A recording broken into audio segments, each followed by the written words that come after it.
Olá a todos e a todas, bem-vindos a mais um vídeo sobre espectrometria de massas. Meu nome é Andrei Pierre, sou aluno de Engenharia Química da Universidade Federal de Viçosa e no vídeo de hoje estaremos tratando sobre espectrômetros de massa, alguns seus componentes e seus funcionamentos. Iniciando com uma descrição geral, temos na imagem aqui representado os principais componentes do instrumento, sendo eles o sistema de entrada, a fonte de íons, o analisador de massas e o detector. A finalidade do sistema de entrada é introduzir uma quantidade muito pequena de amostra nos espectrômetros de massa, onde seus componentes são convertidos em íons gasosos. Frequentemente, o sistema de entrada contém um meio para volatilizar as amostras sólidas ou líquidas. A fonte de íon de espectrômetros de massa converte os componentes de uma amostra em íons e, muitas vezes, o sistema de entrada e a fonte de íons são combinados em um único componente. Mas, de qualquer maneira, a saída é um feixe de íons positivos ou negativos que são então acelerados para o analisador de massas. A função do analisador de massas, por sua vez, é análoga ao da rede de fração em um espectrômetro óptico. No analisador de massas, entretanto, os íons são dispersos com base na razão massa-carga dos íons dos analitos. Os espectrômetros de massas dividem-se em várias categorias dependendo da natureza do analisador de massas. E por fim, assim como no espectrômetro óptico, um espectrômetro de massa contém um transdutor que converte o feixe de íons em um sinal elétrico, que pode ser então processado, armazenado na memória de computador e apresentado e registrado de várias outras maneiras. Falaremos agora de alguns dos sistemas de entrada, iniciando pelo sistema de entrada mais simples e convencional, que é o tipo discreto, no qual a amostra é volatilizada externamente e então escoada para a região de ionização sob vácuo. A figura aqui apresentada é um esquema de um sistema típico, o qual é aplicável a amostras gasosas e líquidas que possuem ponto de ebulição de até cerca de 500 graus Celsius. Para as amostras gasosas, um pequeno volume conhecido de gás é aprisionado entre as duas válvulas que delimitam a quantidade de amostra, então é expandido no reservatório. Para líquidos, uma pequena quantidade de amostra é introduzida em um reservatório, geralmente com uma seringa de microlitros, mas em qualquer um dos casos, o sistema de vácuo é utilizado para atingir uma pressão de 10-4 a 10-5 torr. A amostra então é levada à sua fase gasosa e é escoada em seguida para a área de ionização do espectrômetro. É válido comentar também sobre o sistema de entrada com sonda direta, que possibilita os sólidos e líquidos não voláteis a serem introduzidos na região de ionização por meio de um suporte de amostra, também chamado de sonda, que é inserido através de uma porta de vácuo, como mostrado na imagem aqui apresentada. As sondas também são usadas quando a quantidade de amostra é limitada, uma vez que muito menos amostra é perdida quando comparada ao sistema discreto. A sonda é posicionada a poucos milímetros da fonte de ionização e da fenda que conduz ao espectrômetro. Em geral, é possível realizar tanto resfriamento como aquecimento da amostra na sonda. A baixa pressão na área de ionização e a proximidade da amostra da fonte de ionização frequentemente tornam possível a obtenção de espectros de compostos termicamente instáveis antes que uma maior decomposição possa ocorrer. A baixa pressão também conduz elevadas concentrações de compostos relativamente não voláteis na área de ionização. Assim, a sonda permite o estudo de materiais não voláteis. Deve-se salientar também que, como os espectrômetros de massa são frequentemente acoplados a sistemas cromatográficos a gás ou líquido de alta eficiência ou a unidades de eletroforese capilar, que permitem a separação e a determinação dos componentes de uma mistura complexa, são necessários sistemas de entradas específicos, uma vez que o acoplamento de uma coluna cromatográfica ou eletroforética requer o uso de sistemas de entrada especializados. A partir de agora, falaremos sobre os analisadores de massa. Assim, é válido realizar um breve comentário sobre a resolução dos espectrômetros de massa, que diz respeito à capacidade de um espectrômetro de massa de diferenciar massas e é definida pela equação aqui mostrada, onde ΔM é a diferença de massa entre dois picos adjacentes que estão suficientemente separados e m é a massa nominal do primeiro pico. A resolução requerida em um espectrômetro de massa depende muito da sua aplicação.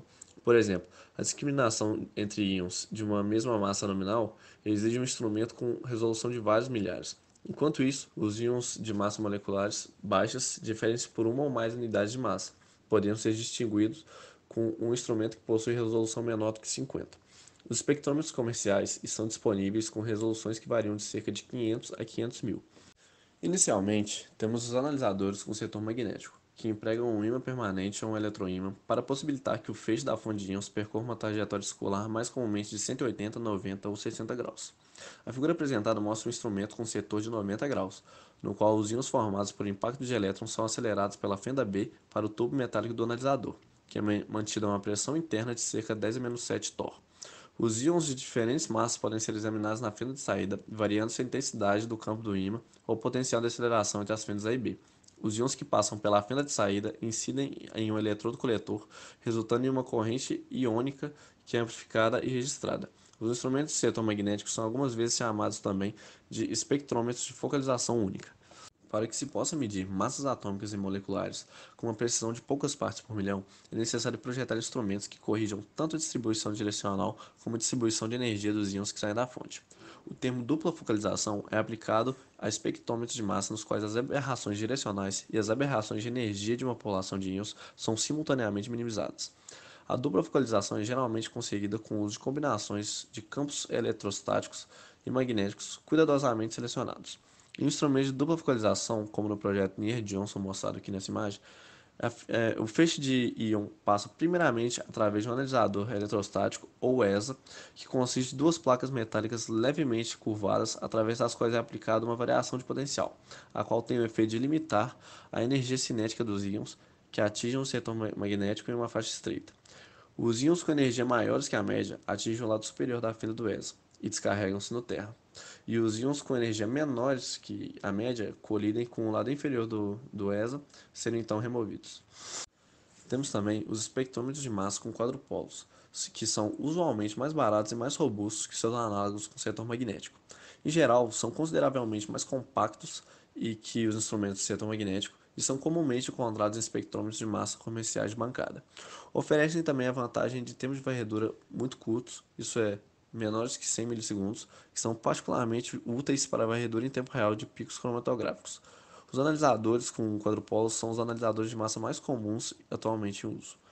Existem ainda os instrumentos TOF, no quais os íons positivos são produzidos periodicamente pelo bombardeio da amostra com curtos pulsos de elétrons, íons secundários ou fótons gerados por laser. Os instrumentos TOF oferecem várias vantagens sobre os outros tipos de espectrômetros de massa, incluindo simplicidade e robustez, fácil acesso à fonte de íons e intervalo de massa virtualmente ilimitado, mas possuem resolução e sensibilidade limitadas. Além disso, os instrumentos TOF precisam também de circuitos eletrônicos rápidos, porque os íons frequentemente atingem um transdutor em intervalos de frações de microsegundos. Por fim, temos os analisadores com aprisionamento de íons.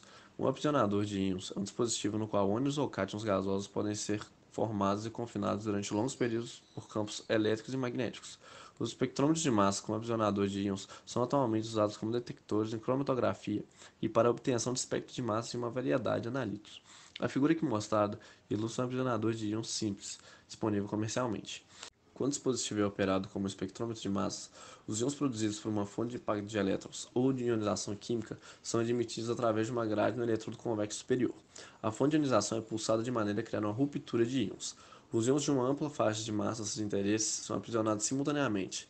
O aprisionador pode armazenar íons por intervalos de tempo relativamente longos, de até 15 minutos para alguns íons estáveis. Os analisadores de massa com aprisionador de íons possuem a vantagem de ser robustos, compactos e de menor custo que os outros analisadores de massa, além de possuir potencial para atingir baixos limites de detecção. Assim finaliza a apresentação, evidenciando que, para a realização desse trabalho, foi utilizado o livro Princípios de Análise Instrumental, sexta edição de 2009 de Skug, e alguns sites relacionados ao assunto. Agradeço a atenção de todos e até mais.